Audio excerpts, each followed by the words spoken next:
Anyway, so this is part of the answer. And then I also want to say I come from an activist background. I don't come from an academic background, and I come from a militant activist background. And I believe in militance. I believe not in violence. I absolutely am disgusted by violence. But I do believe that oppressed people have a right to violence and a right to militancy. And I think in Denmark is a small country, and we have 40 hate crimes every day in Denmark. Half of them are racist, the other half are homo or transphobic. We have up to 30 rapes every day in Denmark. We have if you go out and rape somebody, there is a chance of 1% to 0.1% that you will ever get punished by the justice system, so-called. I think that is a war. Okay, I think we are at war. So I think it's important to develop a language of emotions, of feelings, of love, of tenderness, of comfort, of solidarity, but it's also important to not hide that people are being raped, killed and beaten every day in Denmark. It's just so, it's so difficult when because I totally agree, but it's the fact that you say we are at war. Who are we and who are we? Yeah, I know it's a straight world order that we are opposing to, but yeah, I just think it's really difficult to be at war with some kind of enemy that we can't really see. Yeah. Anthony, I feel like asking you, do you feel that you are in war? Are you in war?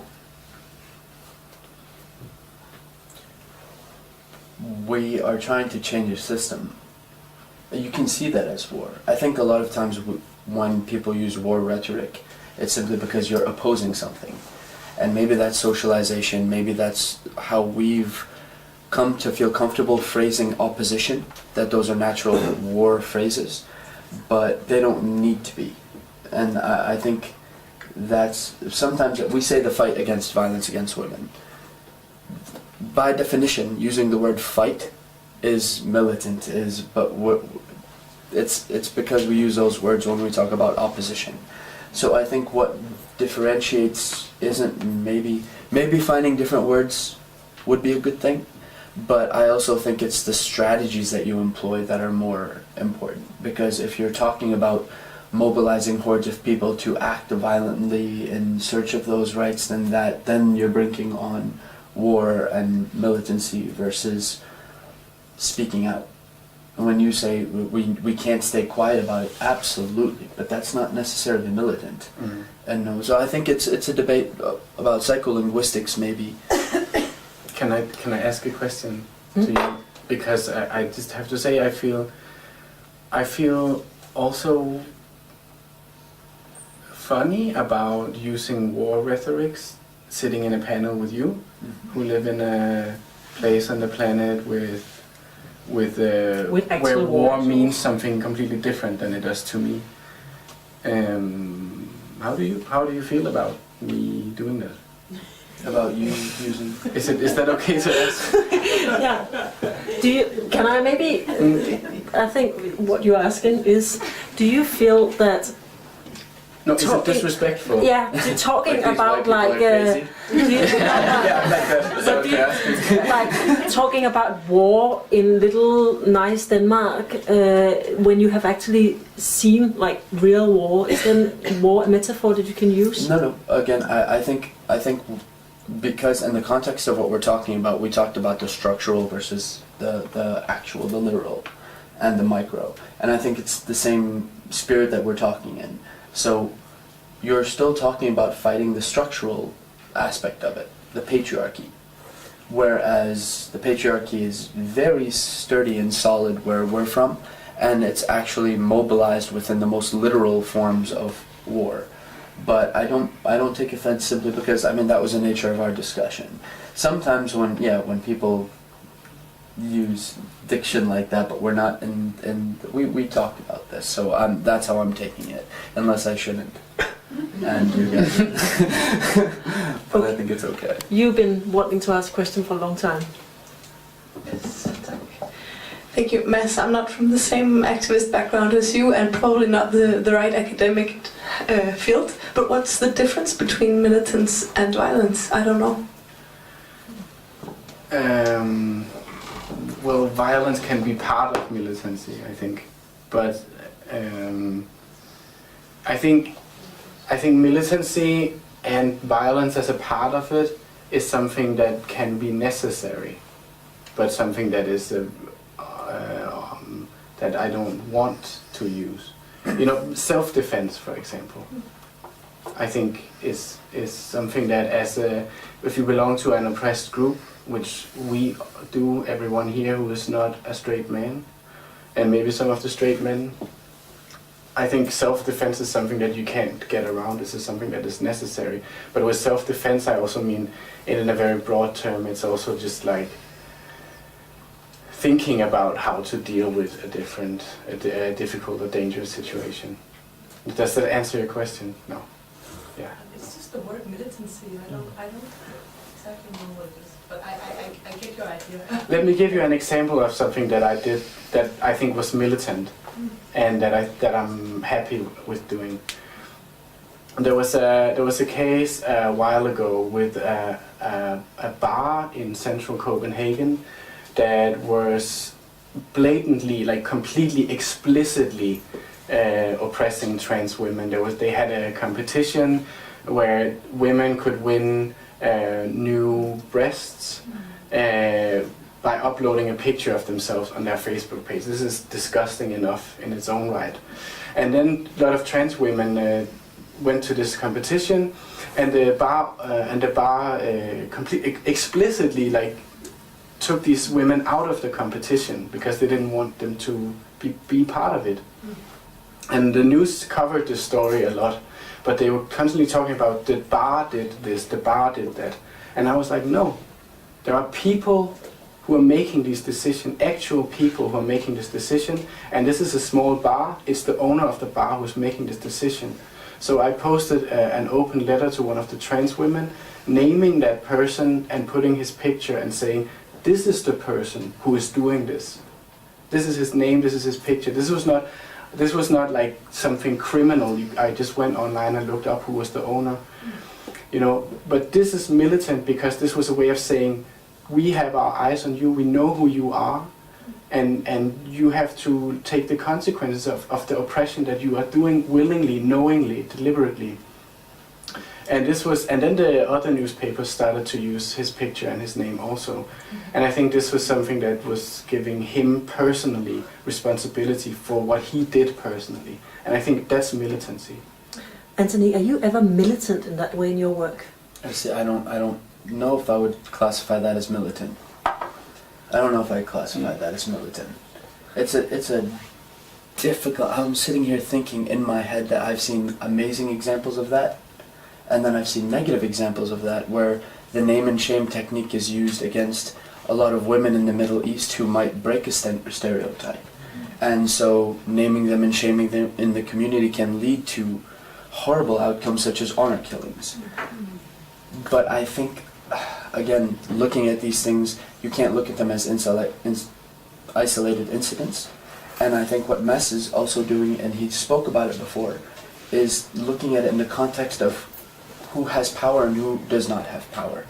And maybe in the context of men naming and shaming women for sexual deviance or even just being out late or having a boyfriend or something like that is the act of someone in power abusing that power versus someone who is not in power pointing out the abusive power of another person. And I think I don't think there are any blacks and whites. I think there are shades of gray. And I think that's why I hear that story, and that almost strikes me, that's activism. That's you saw something being done wrong, a violation of human rights, and you simply put it out there. I feel so bad for people who are like using their other hand to support the hand that they have up for a question. I'm gonna be quick. But I think yeah, I don't think there's a yes or no answer to that. I think it's looking at the power dynamic and the situation and the context. And I feel bad for you too, but I have a question before, and I will come back to you. like that abusive power. That was abusive power, completely, sorry. But I am a little bit curious about how you work in your organization to kind of change these things. Well, we do a lot of things. We have a lot of masculinities trainings where we play a lot of games where we actively have people investigate. The best way to learn about gender is not in a textbook. The best way to learn about gender is in your life. And so we have a lot of activities and games that we run with men and women to allow them to see how gender has affected their lives, or how they've done things that they didn't want to do because of societal expectations, and so we do a lot of these trainings. Can you give an example of a game that you play to make people Well, aware? one of them I talked about a little bit earlier is we literally segregate groups of men and women, and we have them go off to different sides, and we ask them, what games did you play with when you were young? And it's really fun, and they reminisce, and they talk about the different games that they played, and then we ask them what the point of the games that they played were, and they do that, and then we have them present to one another, and then we break that down. So I grew up, I love the Ninja Turtles. I wanted to be a Ninja Turtle when I grew up, and I loved He-Man, and I loved Thundercats, and I loved all of these Grandizer. I don't know if he's Voltron in here, but I loved all of these things, and you don't see how much of that is violent, and it's benevolent violence. Batman used violence, but for the good of the people. And then when you have young men growing up thinking, we're going to war and we're going to kill and we're going to be violent for the good of the people, that's not a surprise anymore. That's how I was socialized ever since I was a little kid. That violence and justice are not opposing things to one another. In fact, they're one and the same. And my use of my strength to promote good is good. And then we come back to the one who's the strongest is right. Because then what is good? I had this discussion with I had a conference about a year something ago in Washington D.C. and there were a lot of military people present. And one gentleman thought it was because I'm very outspoken against the military and use of violence and things like that. So he came up to me and he gave me some advice, which I found very helpful. He had been Marines for several years, and he told me that I was going to lose the good guys like him if I kept on talking about masculinities the way I am. And it's because of the way that him and his brothers in the military and the Marines acted that allowed for a lot of women to be safe at night. And I simply explained to him that I wasn't against what he was trying to do, I was against his methods. Because I told him he sounded a lot like Al-Qaeda, and he sounded a lot like Hezbollah Allah or other factions that the US Marines consider to be terrorist organizations, because they also think that they're right. And they also think that they're doing what they're doing for justice. And if the decisive factor over who is more right than the other will be who can kill the other the fastest or the most, then does it matter what your perspective is anymore? So your method is actually to get people together and talk about their experience. That's what you do. Yeah. You don't do activism like Mads do in that way. Oh no, we do, but also you have to create a dialogue first. And before you can expect men to mobilize, and especially, in my opinion, working with men has to be very careful and has to be very transformative, because again, we talk about it, and I've talked about it in my life. The first reaction that a lot of men have are, a lot of them really feel with you, a lot of them are resistant, but a lot of them are like, yeah, that's bullshit that women go through that every day. Fuck it, next time I see something like that, I'm gonna hit that guy so bad. So you have to come, because they're still socialized for violence. You can't expect someone to change. If I've been working on myself for 8-9 years, well then I have 20-some years of socialization before that. That's not gonna happen overnight. And so you can't expect a workshop to change someone's life. You can't expect several workshops to change someone's life, or change the way they think, or give them all the answers. So you need to work with them. So mobilizing them in masses to go act before they've really understood what you're trying to do is actually more dangerous than it is good. But I mean, that's one thing that we do. We also do a lot of advocacy campaigns and things to start that dialogue in the community. We have the Men's Center, which is funny that you talked about services before, because we have the Men's Center where we give free and anonymous psychological counseling to men in the culture. Yeah. Primarily to work on men with abusive behaviors, but with time we also saw that masculinities is men in our culture, it's illegal to be homosexual. So men will come in hating themselves because they are homosexual, and they're not accepted and they feel like something's wrong with them, and we realize we have to broaden the scope to issues of masculinities affecting one's psychological well-being, where we literally can tell those men that there's absolutely nothing wrong with you. And they're coming to you because in some ways, like talking out, speaking out about your feelings is like the most not masculine thing to do in your culture. So it's quite impressive they're coming. It's impressive, but we also, our whole marketing campaign, it's not mandatory. So the marketing campaign we did for it was all centered around work-related stress and people being upset and saying, don't take it out on yourself, don't take it out on your loved ones, we're here to listen.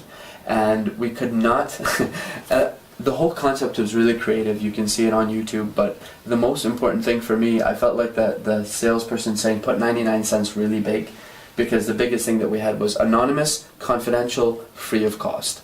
And we have a 24-hour phone line that they can call to set an appointment. So yeah, but when you can feel like you maybe want to talk to someone and no one's going to find out about it and it's not going to cost you anything, that might get them to come in the first time. And that's all we can ask of a TV commercial. And then when they're inside, hopefully that's where we can do the work. Interesting. Okay, now to your turn. Okay. Hello, I'm asking as an activist too. Just recently we had a lot of discussion, or of course like every other country in the world, the catcalling video was put up, and for example it was put up by a newspaper that wrote on their Facebook post about it. They said, do women have a right to feel harassed by this, or feel kind of offended by this, or saddened by it, or yeah, whatever. And I feel like as an activist that's speaking a lot on behalf of women, I feel that one of the strongest ways that I'm oppressed in my activism is being denied the right to my own feelings and being denied the right to speak on behalf of myself and having that taken seriously.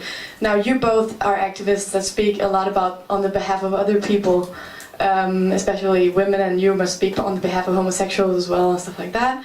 And because I feel like when I speak about transphobia or anti-racism, people listen a lot more. But when I start speaking about things that are actually happening to me, it kind of isn't taken seriously, because it's a way of oppression to call me hysterical or saying that I have misunderstood what's going on.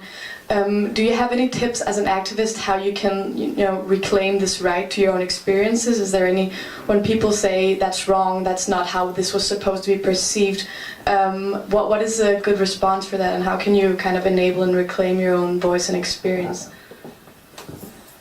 That's a really good question. How I was hoping you would look at him. No, I'm sorry. Okay, I'm not sure I completely understood, but what that sounds like to me is that not everyone's going to get you, and that you're going to say how you felt about something and people will push you back into the box. You're just being hysterical, you're just being a woman, you're just being emotional, and they're going to do that. And the only thing that you keep on doing is keep on saying it and keep on claiming that right, because they cannot take that away from you. They take it away from you the second you stop saying it, the second you accept to be put back in the box. Because we do feel it when we act in a way that is different. And then, okay, when I cry, or when I talk about the importance of emotional expression, or when I do something like, people just think I'm too sensitive. And they always say that, you're just way too sensitive, you need to chill out, you just need to man up, you need to, I don't know what the hell's wrong with you. And it doesn't feel good. But changing anyone's mind? Okay, I don't know. The only thing I will say is, maybe, especially someone younger than you is seeing you do that.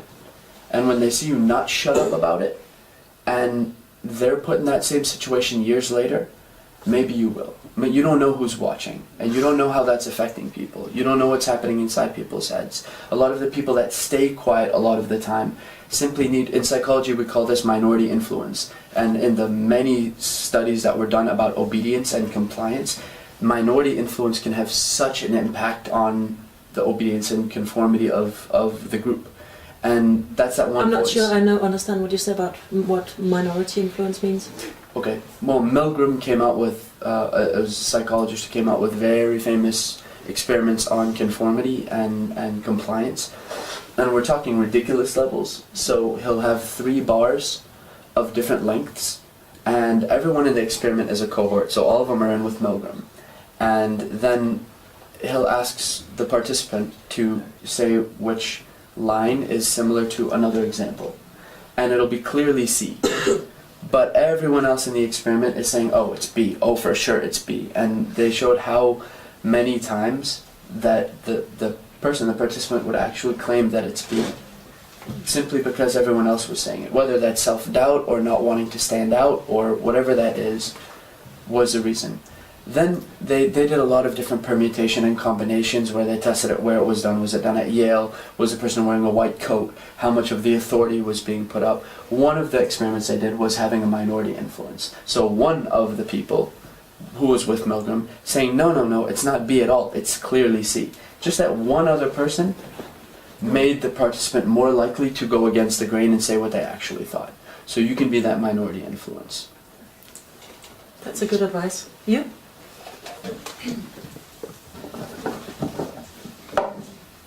I'm really sorry, but I'm gonna ask the question in Danish, because I don't know how to say it. That's okay, I'll see if I Men det er et understand. spørgsmål til dig, Mads.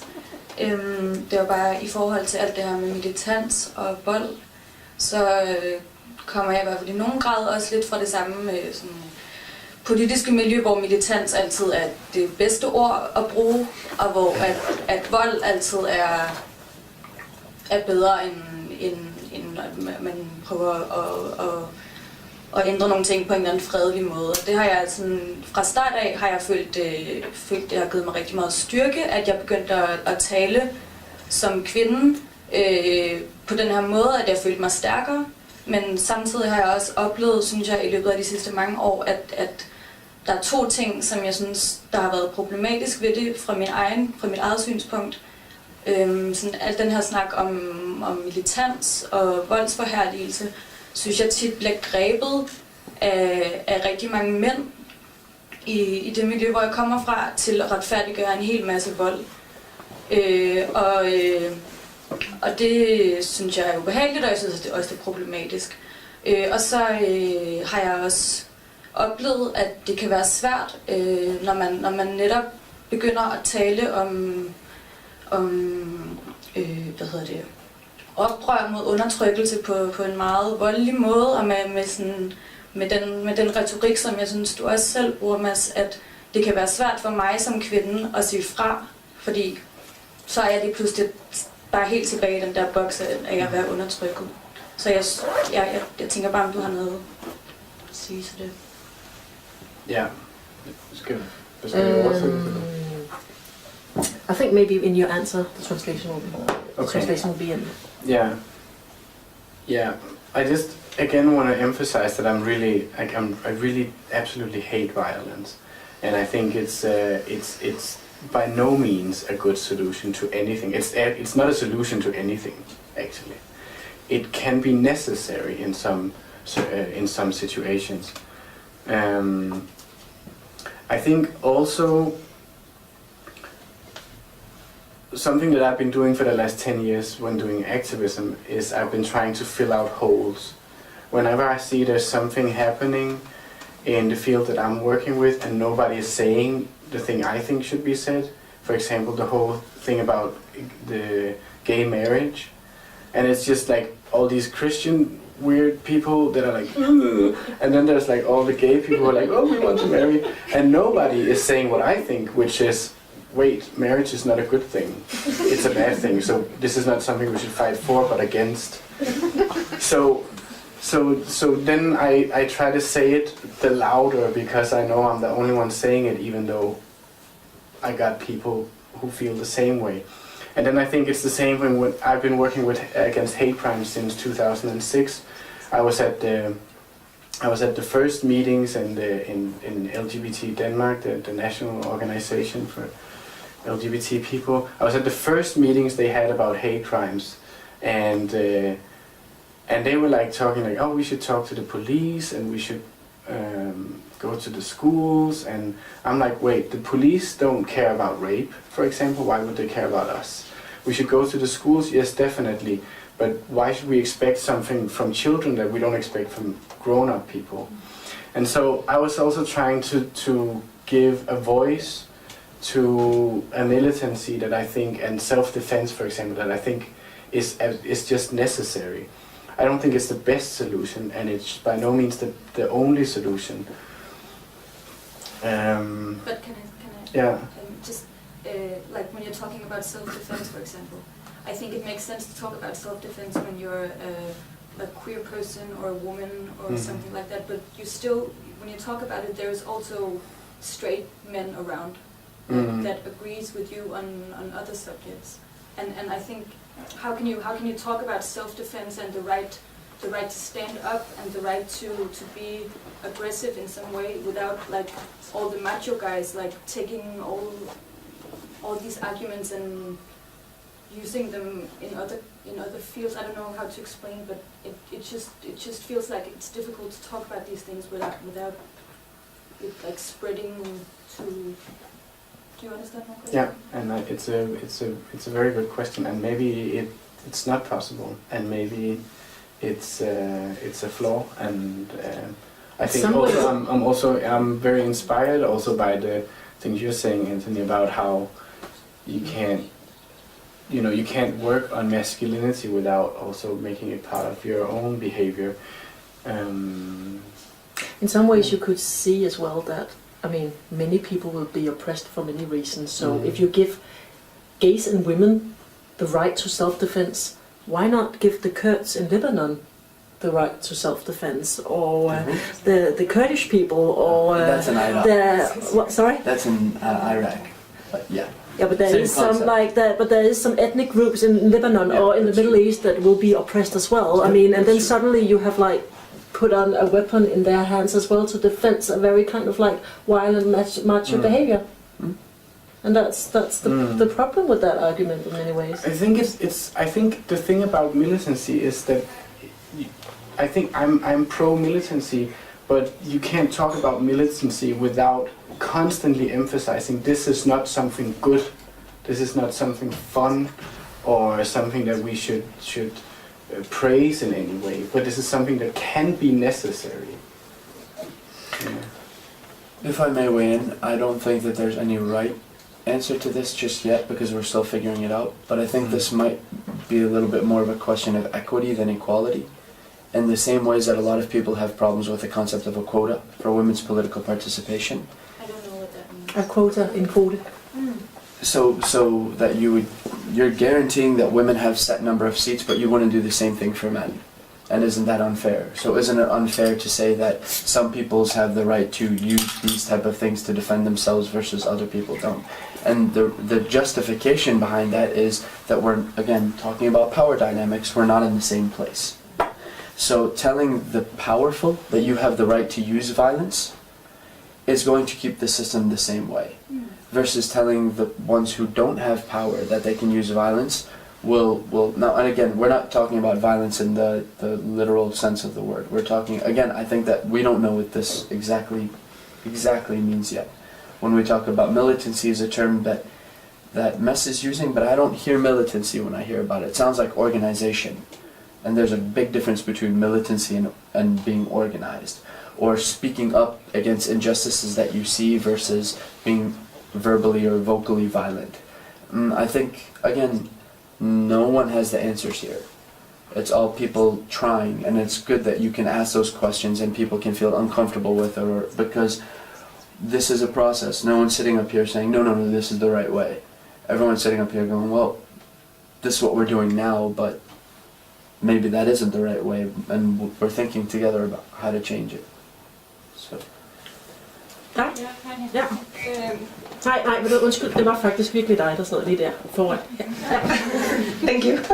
Okay, I don't know if it's a question or it's not about activism at all. I have a son, so therefore I'm really concerned about this. I'm trying to like raise a happy human, and I'm thinking about it, a lot about it, and also like with this socialization of boys and girls, and my thought question, whatever, is like you talk about games, like what we play when we're kids, and for me it starts already like when they're like tiny babies. How you rough play with boys and he's like and not respect the what do you call it, boundaries, borders, like when you say stop.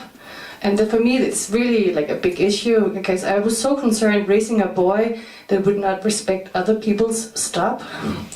Like for like if he acted like violent or rape or like this, you know, and then my next thought is, okay, so I need to seriously respect his stop, his limits, like so he can be taught like how does that feel, and then I can see like very much what we do, like when we play with kids.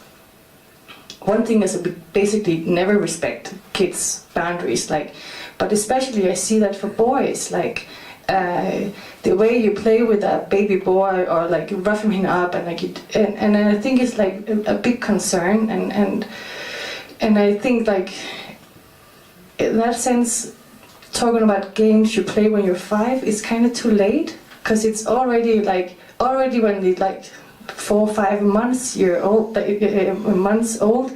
they're already taught as a boy to that your boundaries and like what is it called, boundaries, like your limits are not respected, and therefore you never learn to respect other people's limits, and it's like and then in the end you end up like with men like not respecting people's, and then they're grown up, then they're violent, and then they rape, and like it's really does it make sense? Like so I don't know, it's sort of a question, but like it's just a big concern I have, and also when I hear you speak, like what can you do in order for that to like let's raise our sons differently from like I don't know.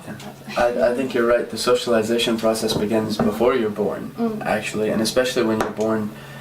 Studies show that people look at baby boys who are the same weight and size as baby girls and regard them as stronger or tougher, and girls as cute and whatever, pink, blue. There's a lot of different ways we socialize. I think is this your first child? Yeah. Okay.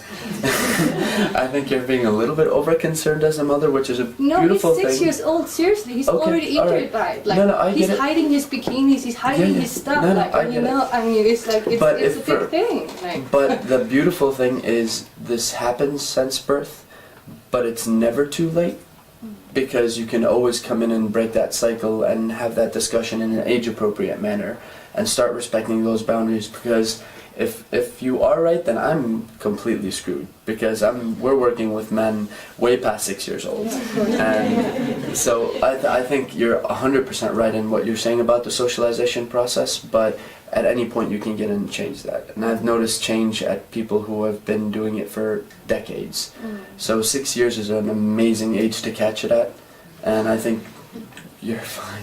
But I think there's another paradox in this raising a son in a kind of like because I got 3 sons myself, and for example, I'm not very sure what I will do the day that my boy at 5 kind of like insists on wearing pink at school, because I don't want him to be teased.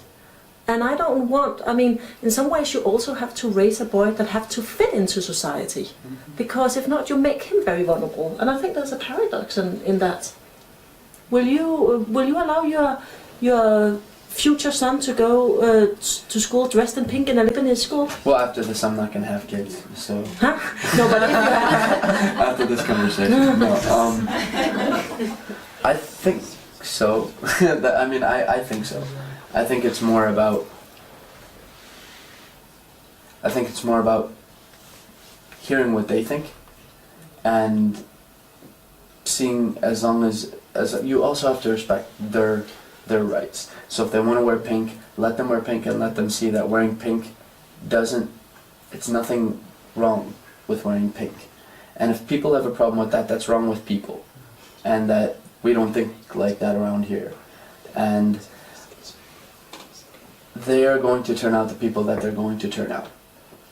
There are no right answers. I'm a psychologist, and everyone who comes into the room blames their parents.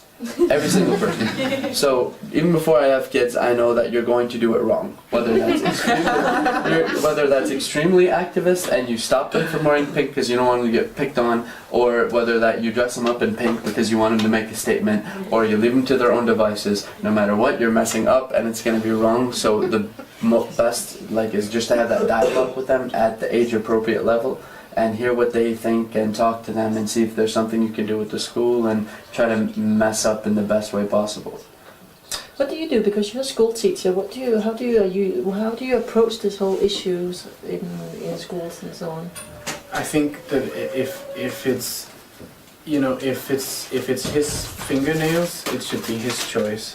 And I think the best thing you can do as a parent is to respect your children's choices, but then also prepare them and talk to them about, if you do this, you might experience this, and that's not your fault. That's the other people's fault, as you said, Anthony. I think, and this actually all goes back to the whole self-defense and militancy thing. Is the world is not perfect, and it's not gonna be perfect. I was working with hate crimes for so many years, and when I started doing it, I was like, okay, so I have this ambition.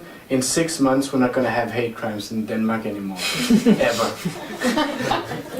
A year later, I had a depression, and a year and a half later, someone told me, hey, Mads, this is not going to go away, ever. And I was like, so this is something I'm going to have to live with forever, until I die. When I'm 80, people will still bash me for being a faggot. When I'm 80 years old. I talked to a woman who was like in her 50s who got bashed last week for being a butch lesbian. Pretty bad. And that was the second time in a month that happened to her. So this is something that's not gonna go away. So we have to, and that doesn't matter like if you let your son wear nail polish or not, this is still the world he's gonna live in. But don't you have to prepare your son for living in that world? Yeah, you have to prepare him, but being, don't take this too personal, but if as a mother you tell him, no, you can't wear nail polish because this is going to get you in trouble, then you are part of the problem. You're part of the heteronormative socialization, and to use a stronger word, you're part of the brainwash. And that's not going to help him, and it's not going to help the progress that we're making. It's only going to make him feel wrong and feel alienated from himself and society, and feel that the world is a dangerous place and I'm completely limited and there's so much I'm not allowed to do because I'm a boy. Great. I think I'll give you the honor of asking the very last question of today's session. Okay, well done. Blood pressure. Yeah, I think this is a very interesting topic, and now you're discussing kids that are maybe old enough to make their own decision. But what about younger kids where you have to like give them clothes on or cut their hair or decide if they should have nail polish or not? What is your opinion about that? Dress them up as you think it's cute. I don't know.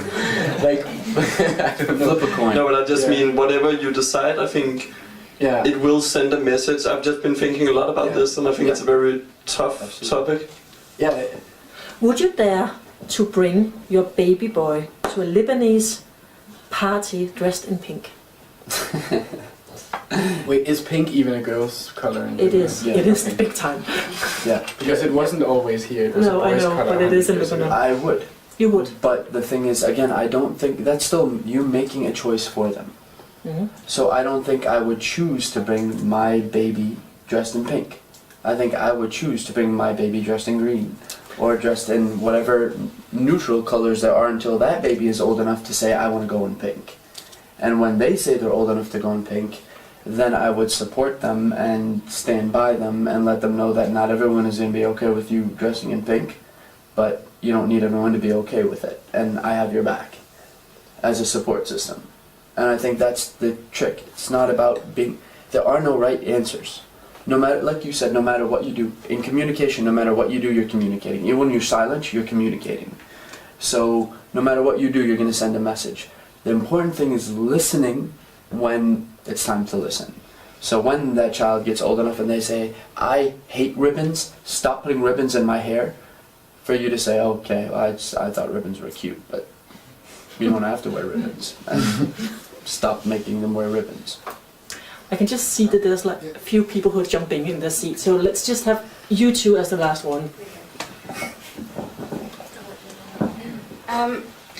In the conversation about gender violence, or in general, sort of having this, or now trying to build this world where gender doesn't mean certain qualities that it was traditionally attributed.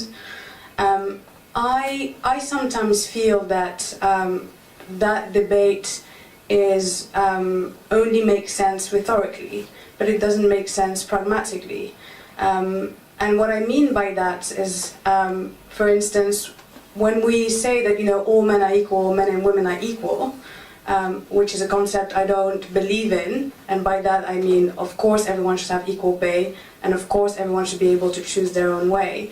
But I think that no two men are equal and no two women are equal. There's a variety of reasons and choices that build our life, and so that's for me a political slogan and not really a reality. But what's important for me is, as you say, the solidarity, to know that if tomorrow I see a queer or a woman being attacked, that, you know, I can rely on the strong man to help, because he feels that this is wrong, because the principle of solidarity, no matter where you're from, no matter what your color of skin or your gender, matters. What matters is the fact that you should be safe and you should have the right to express yourself as you are. And I say that also on the other sense, as a woman, I want to be able to go to a man and let him cry on my shoulder or be there for him. But when we separate, when we give the sort of the right to the individual, and we don't include him in the societal framework he is, we tend to sort of rinse our hands and say, you know, you're your own person, deal with it yourself, instead of really stepping in and giving that hand based on, you know, either in a particular case of violence because we're stronger and we can help, or in a case of vulnerability or listening, whether we're men or women, you know, give ourselves that responsibility. Comments? Was it a question? No. What I'm saying is, shouldn't we change the way we talk about these issues to include solidarity rather than equality? I personally, I understand where you're coming from, and I think you're coming at it from a pragmatic perspective, as you said. So, but I disagree. And I disagree because I think the trick is you as a woman feeling like you're being abused or feeling like your rights are being infringed upon should not have to go to a man. That you should be able to go to the government, go to police, not be in a situation where you have to do that. Because when we start to accept that and start saying, let's talk more about solidarity instead of equality, we start saying, okay, let's accept the power relations the way they stand. And we'll just be reliant on the strong men to come in and save the day. And that's dangerous. Because when you don't change the power relations, when you don't have the option of doing it yourself, then you're reliant on another person. That's not to say that being in a situation where something's going to happen to you and you turn around and there's a big gargantuan looking barbarian standing next to you who looks like he could probably thwart the aggressor, to say, can you please help me, and have that person help you. We're not saying that you shouldn't do that. We're saying that that's not the message. That's not the message we should ever have. Because having that message allows people to just relax and just let the men handle it. You see what I'm saying? And that can't be our message. It's okay, the guys got this. We just need them to step in and save the queers and women a little bit more. We can't have that, because then you're literally telling people live with being disempowered. And we're telling other people, use your power, but use it justly. And absolute power corrupts absolutely. That's why we're in this situation in the first place. Men have the power. We have not been using it justly. I actually think this is a quite beautiful way to end the whole thing. Thank you very much.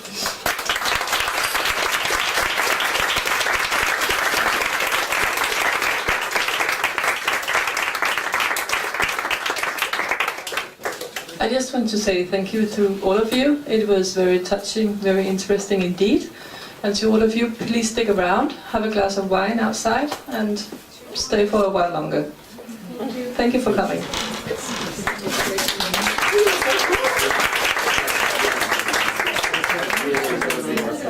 I definitely want to stay in touch.